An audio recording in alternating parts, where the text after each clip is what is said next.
Range free farm है जिसमें 2000 से भी आप काम स्टार्ट कर सकते हैं। कि इस वक्त मुर्गी जो 1000 या 1100 ग्राम वज़न और अंडा इसका स्टार्ट हो चुका है।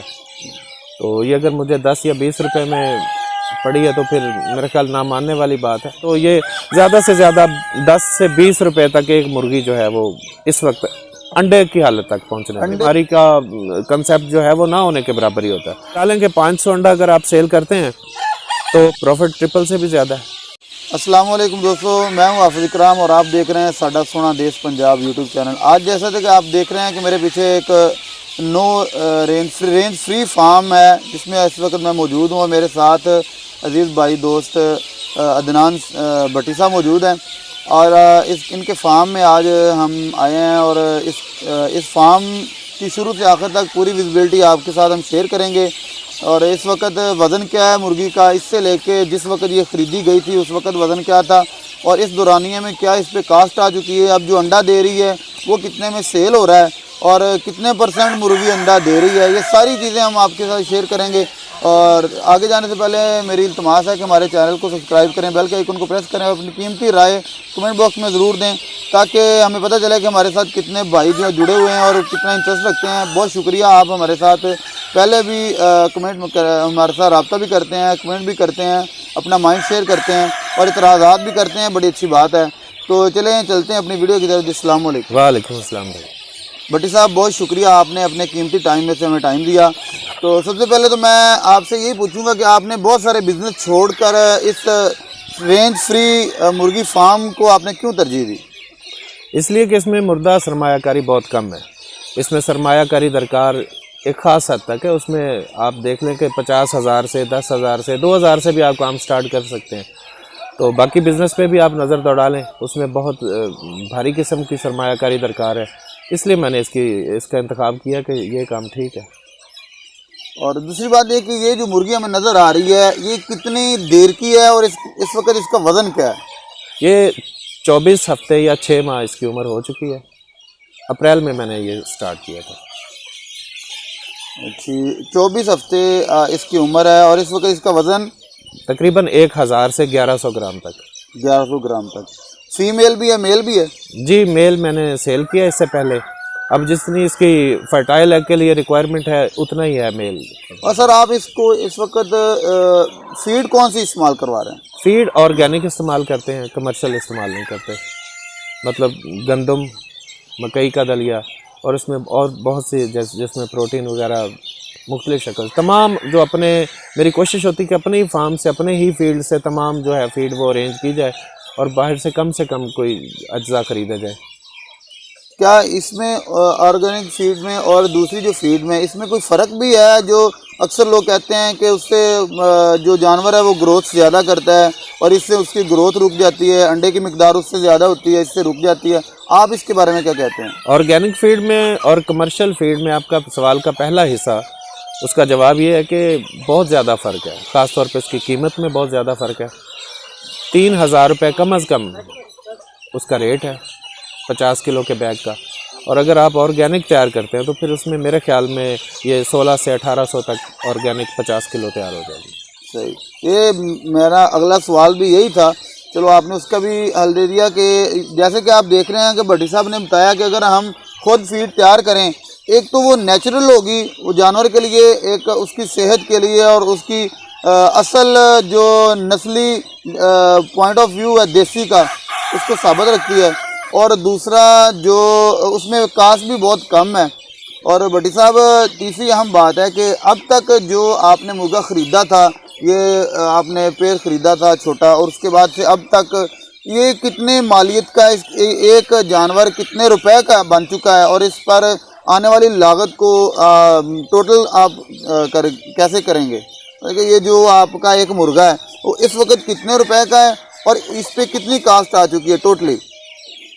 अगर ये मैं तफसीलन आपको बताऊं कि इस वक्त मुर्गी जो 1000 या 1100 ग्राम वज़न और अंडा इसका स्टार्ट हो चुका है, तो ये अगर मुझे 10 या 20 रुपए में पड़ी है तो फिर मेरे ख्याल ना मानने वाली बात है। लेकिन इसकी फिजिबिलिटी मैं बता दूं कि जैसे डे ओल्ड चूज़ा जब आप लेते हैं उसमें मिक्स होती है ये वैरायटी गोल्डन मिस्री, तो इसमें चूज़ा आता है आपके पास, आप उसको संभालते हैं, जब एक ख़ास एडल्ट एज तक पहुंचता है मेल का वज़न राउंड अबाउट आप 1300 या 1400 ग्राम तक कह लें, तो जब आप मेल सेल करते हैं तो फिर मुर्गी आपको राउंड अबाउट फ्री बच जाती है। अगर मार्केट के लिहाज से या किसी ख़ुराक के किसी जुज़ में जो गैर मामूली रद्दोबदल हो जाए किसी कीमत में, या कोई सीवियर किस्म की कोई बीमारी आ जाए, तो फिर मुर्गी पे आप उसको डिवाइड कर लें तो ये ज़्यादा से ज़्यादा 10 से 20 रुपए तक एक मुर्गी जो है वो इस वक्त अंडे की हालत तक पहुँचने अंडे की हालत तक पहुंचने में अब भट्टी साहब बता रहे हैं कि इस वक्त जो मुर्गी है ये 20 रुपए की मुर्गी है। और शायद आपको भी ये बात बड़ी अजीब लगी हो, क्योंकि अगली बात जो हम पूछने लगे हैं वो है कि भट्टी साहब ने इसमें से जानवर सेल किए हैं, अगर उनका हम वो जो सेल किए हैं उनकी कीमत इधर डालेंगे तो ये वाक़या नहीं। भट्टी साहब अब तक आपने ये टोटल कितने थे और इसमें कितने सेल किए हैं, और जो सेल किए हैं वो कितने वज़न के हो करके आपने सेल किए? जी, इसमें मैंने स्टार्ट किया था तो 2200 जानवर था, तमाम ये बर्ड थे 2200। तो 2200 में से इसकी नॉर्मल रेशो में मोर्टेलिटी भी होती है, आपको पता है अमवात की शरह, उसमें तकरीबन 150 के लगभग जो है वो अमवात हुई हैं मुख्तलिफ मदारिज में, क्योंकि फ्री रेंज में बहुत सारी चीज़ों का सामना करना पड़ता है, शिकारी जानवरों का भी।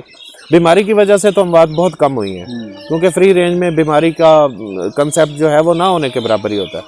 तो फिर उसके बाद मैंने मेल सेल किया तकरीबन 5 माह की उम्र के बाद। जब 5 महीने का मेल हुआ तो उसकी 1300 से 1400 ग्राम उसका वज़न था, ये एवरेज थी उसकी। तो वो मार्केट से भी मेरा अच्छा रेट मिला मुझे, क्योंकि मेरा गोश्त का म्यार था वो ऑर्गेनिक था, ऑर्गेनिक खुराक खाई हुई थी, तो उस गोश्त के म्यार को मार्केट में पसंद किया गया। आम फार्म के हिसाब से वो 100 रुपये तकरीबन पर केजी वो महंगा सेल हुआ है जी। अगर ऑर्गेनिक आप फीड डालेंगे तो इससे न सिर्फ जो जानवर की ग्रोथ अच्छी होगी बल्कि उसका मुदाफ़ाती अमल जो है वो मजबूत होगा, और फिर उसके गोश्त की मार्केट में डिमांड भी अच्छी होगी। भट्टी साहब ने ये बातें बड़ी वजाहत से हमें बता दी। भट्टी साहब, मैं ये समझ रहा हूँ कि वैक्सीनेशन जो दूसरी फार्म होते हैं उसमें तो उसकी बहुत ज़्यादा वैक्सीनेशन और विटामिन की ज़रूरत होती है, आपको तो कदरे बहुत कम उसकी ज़रूरत पड़ी होगी। जी, वैक्सीनेशन के बारे में बिल्कुल एहतियात करनी चाहिए, वैक्सीनेशन ज़रूरी है, क्योंकि अगर आप फ्री रेंज में होते हैं तो जो वायरल किस्म की डिज़ीज़ है वो परिंदों के ज़रिए या किसी इंसान के ज़रिए भी शिफ्ट हो सकती है, तो वैक्सीनेशन के शेड्यूल पे अमल करना चाहिए। लेकिन इसमें बहुत ज़्यादा कॉन्शियस होने की ज़रूरत नहीं है, कम अज़ कम भी आप इसको स्टार्ट में जो पहले माह में वैक्सीन होती है आप वो कर लें, जिसमें NDI भी है। कुछ वैक्सीन तो हैचरी से होके आती हैं, फिर उसके उसके बाद गम्बोरों की वैक्सीन है, और आजकल मैं 1 माह के बाद सिर्फ ND रिपीट कर रहा हूँ, ND लेसोटा को। और इस वक्त भट्टी साहब आपकी कितने % है जो अंडा दे रही है, और डेली जो अंडा आपका है वो कितने में सेल हो रहा है डेली बेस पे? इस वक्त मुर्गी तकरीबन 500 के नज़दीक पहुंच चुकी है, इसकी स्कोर जो है अंडे का। तो आधी मुर्गी ने आप कह सकते हैं कि अंडा स्टार्ट कर लिया है। तो जैसे जैसे ये दिन गुजरेंगे इंशाल्लाह 10 से 15 दिन में और अंडा आएगा, तो साथ में इसकी ग्रोथ तकरीबन जो एक हेल्दी इसका स्कोर है वो 60 to 70 है, 60 से 70% इसका स्कोर जो है वो हेल्दी है। और डेली की इस वक्त जो इसकी फीड की सिचुएशन है, कितने की फीड आप डेली पे डाल रहे हैं और अंडा कितने का सेल हो रहा है आपको इस वक्त डेली बेस पे प्रॉफिट क्या आ रहा है? देखिए, इस वक्त 1000 से तकरीबन 1100 मुर्गी है फार्म में, तो इसका फीड का ख़र्चा है वो तकरीबन 1600 रुपया एक दिन का आप कह लें। तो इस वक्त जो अंडा आ रहा है, जो अभी पूरी इसकी पीक प्रोडक्शन नहीं है, तो उससे आप हिसाब लगा लें कि 500 अंडा अगर आप सेल करते हैं तो 15 रुपये के हिसाब से फार्म से सेल होता है, और उसके हिसाब से आप बना लें खुद ही कि वो प्रॉफिट ट्रिपल से भी ज़्यादा है, 3 गुना प्रॉफिट है। जी बिल्कुल है, तकरीबन कम अज़ कम भी अगर हम लगाएं तो वो 3 गुना प्रॉफिट है इस वक्त। और भट्टी साहब, आप हमारे व्यूवर्स को क्या पैगाम देंगे कि अगर कोई फार्मिंग करना चाहे वो मेल या फीमेल दोनों की करे, गर्मी और सर्दी में मेल या फीमेल दोनों को मिक्स करना, इस हवाले से आप क्या कहते हैं कि अगर कोई सर्दी में करे तो तब मेल ज़्यादा होने चाहिए या फीमेल, या गर्मी में ये दोनों ज़्यादा होने चाहिए, इस बारे में आप वजाहत करें। देखें, फ्री रेंज इसका मरकज़ी ख्याल यही है कि आपको जानवर की जो ज़रूरियात हैं वो कुदरती रखनी है। इसमें किसी किस्म की ज़रूरत नहीं पड़ती कि आप शेड में कोई पंखा लगाएंगे या कूलर या टेम्परेचर मेंटेन करने के लिए कुछ भी आपको हवा या ठंडक की ज़रूरत नहीं पड़ती। फ्री रेंज फार्म में सिर्फ छाँव होनी चाहिए गर्मियों में और पीने के लिए ताज़ा और साफ़ पानी, ये सबसे बुनियादी ज़रूरत है। तो इसमें मुर्गी अपने अंदर एक सलाहियत है, अल्लाह ताला ने इसकी जो सलाहियत है वो इस तरह भरी हुई है कि ये खुद मेंटेन कर लेती है दर्जा हरारत को, और अगर आप माहौल उसको नेचुरल देंगे तो अभी देखें जो घरों में लोग मुर्गियां पालते हैं वो किसी जगह पे उनको कोई टेम्परेचर मेंटेन करने के लिए पंखा या कूलर वगैरह तो नहीं लगे होते। तो ये फार्म्स में है, जब ओवर क्राउड करते हैं, मतलब 1000 मुर्गी की जगह उसमें 2000 ठोंस दी जाती है, तो फिर वहाँ पे आपको ये मसाइल आते हैं। फ्री रेंज में जानवर का कुदरती तर्ज अमल है, कुदरती तरीक़ाकार है, उसमें वो खुद अपने आप को मेंटेन कर लेता है। लेकिन मैं एक बात ऐड कर दूं आपकी इजाज़त से कि हर जानवर के अंदर अल्लाह ताला ने एक लेबॉर्ट्री फिट की हुई है।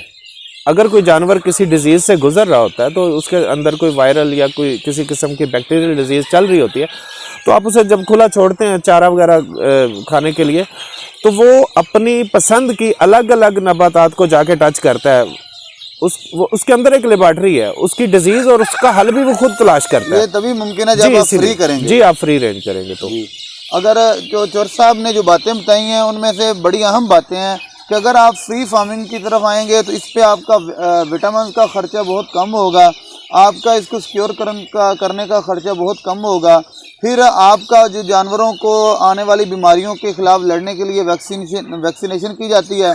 जानवर फ्री फार्मिंग में अपने तर्ज के कुदरती नेचुरल वो ऐसे विटामिन ज़मीन से हासिल करेंगे, जड़ी बूटियों से हासिल करेंगे। और फिर इसमें फीड का ख़र्चा 50% कम है कि अपनी ज़ाती फीड तैयार करके वो जानवरों को, एक तो उससे उनका बिहेवियर जो ज़ाती तौर पे देसी वाला है वो वाज़े होगा, और अगर आप दूसरी फीड डालेंगे तो वो देसी नाम के रहेंगे, असल में उनकी ग्रोथ सारी वो हाइब्रिड होगी, वो अपना फार्मिंग वाली होगी, ब्रायलर वाली होगी। तो ये आज की हमारी इन्फॉर्मेशन है। मैं आखिर पे भट्टी साहब से कहूँगा कि आप हमारे व्यूवर को अपना नंबर दे दें, और अगर कोई बंदा किसी भी सलूशन के बारे में आपसे रब्ता करना चाहे तो बआसानी कर सके। जी बिल्कुल, इसमें ये मैं सदका जारिया समझ के इसको करूँगा। जिस दोस्त को, भाई को ज़रूरत हो मेरी कंसल्टेशन की, तो मैं हर वक्त हाज़िर हूँ। ये डिस्क्रिप्शन में आप मेरा नंबर दे दीजिएगा, 0300 4080 404, अदनान भट्टी। अगर कोई ज़ाती तौर पे मिलना चाहे तो मैं पाकपतन के एक नवाही गांव है नूरपुर के साथ है चा भट्टियाँ वाला रखमल का हांस, तो मैं हर वक्त हाज़िर हूँ। जी, आपने भट्टी साहब की सारी गुफ्तगू सुनी, और किसी भी किस्म की कोई भी ऐसी चीज़ जो डिस्कस होने वाली थी हमने रहने नहीं दी। शुरू से आखिर तक पूरी विजिबिलिटी इस वीडियो में मौजूद है। वीडियो को लाइक कीजिए, शेयर कीजिए, और कमेंट बॉक्स में हमें अपनी कीमती राय से ज़रूर आगाह कीजिए। आपका कोई भी सलूशन है, कोई प्रॉब्लम है, भट्टी साहब का नंबर मौजूद है, फ़ोन पे कांटेक्ट कीजिए। अपना बहुत ज़्यादा ख्याल रखिए। और ये आज की वीडियो हमारी ख़त्म होती है, फिर मिलेंगे नई अच्छी सी वीडियो में। तब तक के लिए अपने मेज़बान हाफिज़ इकराम भट्टी साहब और मोहम्मद बख्श साहब को दीजिए इजाज़त। अल्लाह हाफ़िज़।